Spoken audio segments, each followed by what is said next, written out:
How's everybody doing? It's great to see you again. How many of you expected me to be here? Katie Wyndham right there. Sorry. Sorry to steal your thunder. Jenny, are you okay? You good? Great. All right, we'll go ahead and get started with Alabama. A reminder to please silence all phones, electronic devices, and then when you get the mic to ask a question, to give your name and affiliation. We are joined by Alabama head coach Patrick Murphy and players Kayla Beaver and Jocelyn Brisky. We'll start with a opening statement from Coach Murphy. Well, and then thanks, get a question. thank you so much. And thanks for being here. The name of the game is fast pitch softball. Not fast run, not fast hit, not fast defense. And the reason we're here is because of these two young ladies, fast pitch. They're two pitchers. And they have done a tremendous job all year. And we always try to, we preach the defense and the pitching stays constant. If we can scratch a run, we're going to win. And they've basically done that all year. And both of them, they're brand new to the program. Miss Beaver is a grad student, a transfer from Central Arkansas, and Jocelyn is a freshman from Phoenix, Arizona. But they have done a tremendous job, and I'm so glad that they're up here with me.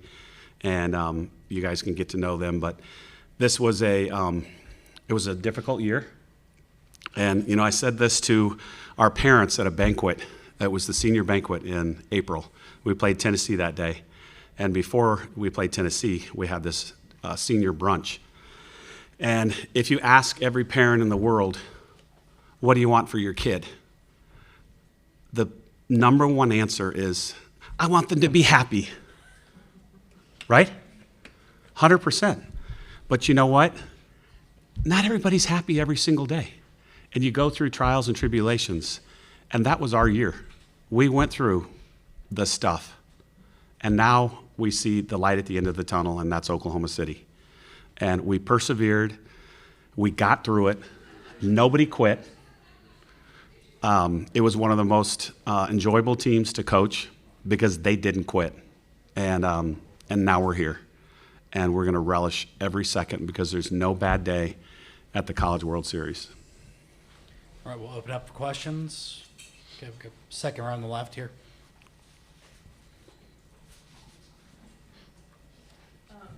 Katie Wyndham, Bama Central for Murph, and then for Kayla. You've talked about this being a gratifying year for you, but how gratifying is it for Kayla to come here in her last year and then get this opportunity to enter career at the Women's College World Series? And then for Kayla, for you, was that part of the reason you wanted to come to Alabama for the opportunity to play in OKC? Well, I said it at Tennessee in the locker room after we won that 14-inning game. Almost every kid on this roster said, I want a chance to play at the College World Series. I want a chance to play at the Women's College World Series.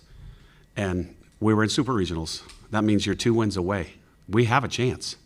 So now we got to take it. And she said the exact same thing to us on her visit. I want an opportunity to play at the highest level. I want to play at the College World Series. And sometimes it doesn't work, right? And we never take this for granted because I remember the first time, and I said to my SID, John, I don't want to be a one-hit wonder. And you never know. And I'm so glad that she gets to experience this because she has been terrific, and you guys get to experience what she brings to the table.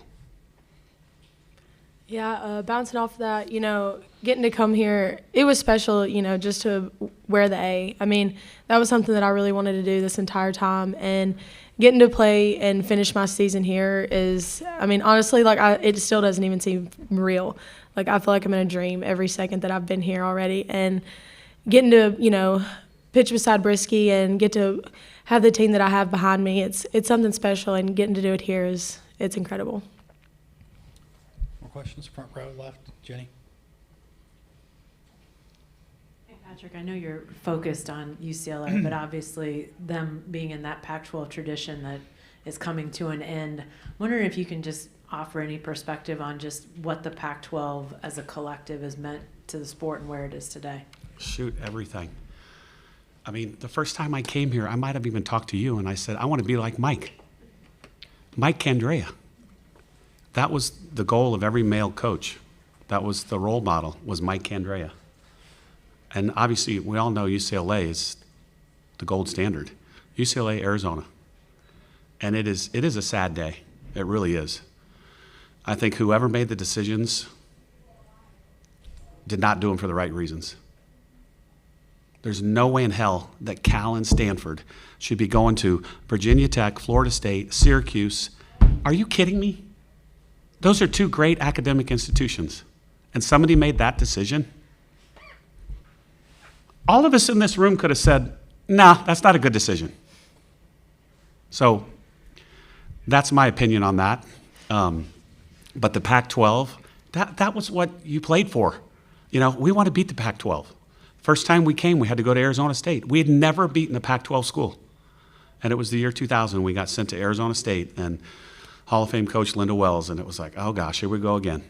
And then we broke through that door, and it was like the biggest thing in the world for little Alabama to go to a Pac-12 school and beat them twice on their field. That was a huge deal. So it's a sad day to see that end, because honestly, they've been great in a ton of sports, but to me, softball, synonymous with the Pac-12, up and down. I mean, Arizona State, Washington, Cal. I mean, look how many national champions are in that league. A ton. And Stanford's here now. All right, we'll stay on the front row left with Joe. Patrick, on the flip side of that, do you see the SEC becoming that power if it's not already, especially with the additions of Oklahoma and Texas? Oh, you had to bring that up, didn't you? Jeez. I don't even want to think about it because, you know, when the seeding came out, 1, 2, and then I think there was 8 SEC, right? So 10 of the 16 seeds were eventually going to be SEC. So it is going to be, I mean, it's going to be amazing to begin with. And again, I sat here and said, when A&M and Missouri joined, the two best sports at those two schools was softball. Missouri had been here 3 years in a row, and A&M had just played for the national championship. Not baseball, not basketball, not football. The best sport at those two schools was softball, and they both come in at the same time. I could make the case for softball, the same thing with OU and Texas. They're both here. They're 1 and 2. No other sports at their schools are 1 and 2. I think it's going to be tremendous. We already sell out. You know, when OU comes to us, and they're coming to us next year, everybody can come. You're all invited. It's in the middle of April, and it is going to be a premium game, just like when LSU comes to play football at Alabama or Auburn or OU or Texas. It'll be a premium game, and it'll be a big deal because it should be. Unrelated, Mike White said in the last couple of days that this is a huge advantage for the World Series to be here for Oklahoma, and would like to see it be rotated as far as the site goes. I just wanted to get your thoughts on that. There's not a comparable space. You know, we don't have, you know, Dodger Stadium and Wrigley Field and Fenway Park. We have this place. And I don't see anybody else, you know, going to pony up now probably $60 million, $70 million to build a facility like this, a press room like this, locker rooms like we have, the fields behind where we practiced, the locker rooms.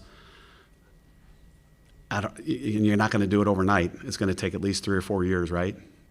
I don't know. I feel like this is becoming Omaha. Creighton was good in baseball. Nebraska's really good this year in baseball. You know, if they go to the World Series, it adds another spice to the tournament. You know, and I think we're like, deal with it. Norman's, 29 miles away? 29 minutes? All right, we'll go third row left. Morgan Uber with the SEC Network. A question for Jocelyn and Kayla. For you guys, you know, to come off the Super Regional against Tennessee, a familiar foe, after going through just the gauntlet of what the SEC is all season long, how does that competition prepare you for this stage that you'll have ahead of you this week? You know, I think it prepares us for everything. You know, Tennessee was selected to be a national championship team, and they were a contender for it, and they were an amazing competition. And the SEC, you know, like Murph said, I mean, it's crazy. The competition is insane, and I think that we're more prepared than we could have been. And, you know, getting to play somebody familiar, I think it made it way more fun. And, you know, we did what we did, and now we're here to do it some more. And also, like, along with what happened at Super Regionals. I mean, the 14-inning game, like we've done it all, we've seen it all. We had 2 of those this year, and I just think this team is very well prepared for what's to come, and anything can happen, and we all believe in ourselves too, so I'm really excited. And can I add to that? We're the 9th place team in the SEC, and we're at the World Series. All right, we'll go front row, right. Tara Henry, Softball America. This is for Kayla and Jocelyn.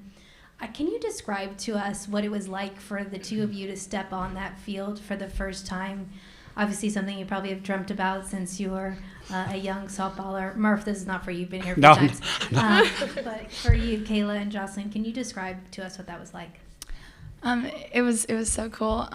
Just walking across. I mean, we've obviously played at Rhodes, and we play in the SEC. You go to pretty hostile environments there, and I mean, Rhodes is a hostile environment itself, but it doesn't compare to this. But I'm just really excited to just soak it all in, and the adrenaline and everything, taking the mound and stuff. Like, I'm really excited for it. Yeah, for me, the past 4 years, I was watching it from home, and getting to be a part of it, like, again, it doesn't feel real. Like, it feels like it still hasn't even hit me yet. And I don't know, the adrenaline, the environment, it's something so crazy to be a part of. And I'm just truly blessed that I get to be a part of it with this team. There's nobody else I would rather do it with. And I don't know, just going back to everything that we've done this year, I'm so proud that we're here and get to play in this environment. And again, being here is just, it's absolutely incredible. Murph, do you want to add or? No. Okay. Murph, for you, can you talk a little bit about the second half of the season, just utilizing a little bit more of small ball and how you seem to utilize that and use it to your advantage? Yeah, I think all of the assistants had to kind of like kick me in the butt and say, we need to do something, okay? Whatever we're doing is not working. And so we really started working on hit and run, slap and run, bunt and run, delayed steal, all of it. And a little bit at a time. And I think the second game against Southeastern in regionals, where it's 1-1 in the ninth and we get a pinch hit home run for 2 runs, and then we pile on 3 more, I think that kind of started everybody took a deep breath and we can do this. And then the next day we scored 9 runs in the bottom of the first and had 10 hits in 1 inning. And it just kind of like everybody took a deep breath. And then we kind of, and obviously Tennessee has the best pitching staff probably in the country. And you're not going to score 9 runs. But I think we put the ball in play well. We didn't strike out a lot, made them make plays, and that was the key. Because you put the ball in play, good things are going to happen. All right, we got second row on the left, Cliff. Yeah, Cliff Brown, Associated Press. I asked the other coaches this. I'll ask you. You're aware of the agreement with the NCAA and the conferences paving the way for schools to pay athletes directly. Softball's obviously grown. This development obviously could affect it. A big picture in the sport, do you worry that this change could divert funds from softball towards like paying football or basketball players? Or do you believe there's enough momentum in the sport and there's enough of a priority that it could be beneficial? Well, a couple of years ago, they did a story in the Tuscaloosa News, and the third highest revenue producer in Alabama was softball. It was football, then men's basketball, and softball, and we were all proud of that. We've charged tickets from day one because we think it's a sport that, you need to pay to watch it. And our fans have showed up like crazy. We've led the nation in tennis for like 17 straight years. I really don't think so. And I think my boss, Greg Byrne, is great at what he does, and he is going to figure it out along with a lot of other really good ADs and make this work. We had the banquet last night, and I talked to a couple of the other ADs. They almost said the same exact thing that Greg has been telling the head coaches at Alabama. Just we're gonna figure this out. It's the new normal, and we've said that for how many years in a row now. You guys are probably sick of that, but it's true. NIL, portal, and now House versus NCAA. And there's a lot of smart people, a lot smarter than me, that make those decisions, and hopefully they'll get us on the right path. All right, we'll go front row left, Jenny. Patrick, just to piggyback on Tara's question about small ball, you don't see as much slapping in college softball anymore. I'm wondering what the challenge is when I can't imagine there are as many recruits that are slappers. Like, how do you develop that at a time when it's just not as prevalent as it used to be? I know. And, the first time we went to the NCAA tournament. We were shut out, 1-0, 7-0. And I was recruiting in the summer, and I saw Mike Andrea, and he was like, "Hey, how'd it go? How'd it go?" And I said, "Well, we got shut out twice." And he says, "You know, in big-time softball, the pitching dominates. And every now and then, all you need is to put a ball on the ground, and something good might happen." And, you know, at the time, they had probably 4 or 5 slappers. And so the next year, I had 3 lefties in the lineup. We come to the World Series and win 66 games. So I think there's a balance between the two. And obviously our leadoff had a great super regional. She had a great regional. She's the fastest kid on the team. And I still believe, you know, when we had Alexis Mack, Kayla Bro, Brittany Rogers, you know, Jennifer Fenton, in the game of softball, if you can put a bunt where you want it, nobody throws you out. You could tell everybody in the crowd, "I'm bunting," and you're still safe. I've seen it. Alexis Mack could do it every single time. So there is, but you have to be fast. The defense is so much better. Yes, athletes all over the place, great athletes everywhere. But I still think that at Tennessee, we put the ball in play, you know, and they have really, really good pitching. So I think there is a spot for it still. Got to have really good bat control. All right, this is our last question, second row on the left. Kayla, you said you've been watching from home the last 4 years, but for both of you as pitchers, I have to ask if you were watching the last time Alabama and UCLA played in the World Series, Montana threw a perfect game, and just what you remember from watching that from maybe a pitcher standpoint. Oh, yeah, I do remember watching that. I was sitting on my couch, and I was like, holy crap, she really just did that. And you know, anybody, and I think Jocelyn can vouch, you know, everybody wants that moment. Everybody wants to do that. And, you know, coming in, that's a lot of shoes to fill. You know, she's incredible, and I knew that coming into it, and it was one of those things that I could let it, you know, run all over me and take over and, you know, try so much to be like her. And, you know, she's somebody that I look up to. She is. And I just knew that coming in, I had to be me, because if I tried to be somebody that I wasn't, then I wasn't going to be successful. And I think, you know, working alongside people like Jocelyn and Jayla and Alex and Ailey and Lauren, you know, this entire bullpen staff it's something special. We all have something different, and getting to come in and work with them has made me so much better. And so, you know, like I said, going back to that, you know, it's incredible, and I would love to do that. I would. I'm not going to lie. And so we're just going to, you know, take it one pitch at a time and see what we can do. And this whole year, we've kind of relied on using the staff a lot. We talked about it before, like, all of us are so different from each other, and a lot of us complement each other very well, and whoever's turn it is to get the job done, we're going to root for them, and if it's our turn, then we're going to take advantage of our opportunity. But it's just really going to be trying not to let the moment get too big and just have that person's back, whoever's out there on the mound. All right, that'll wrap things up for Alabama. Thank you. Thanks a lot. Thank you.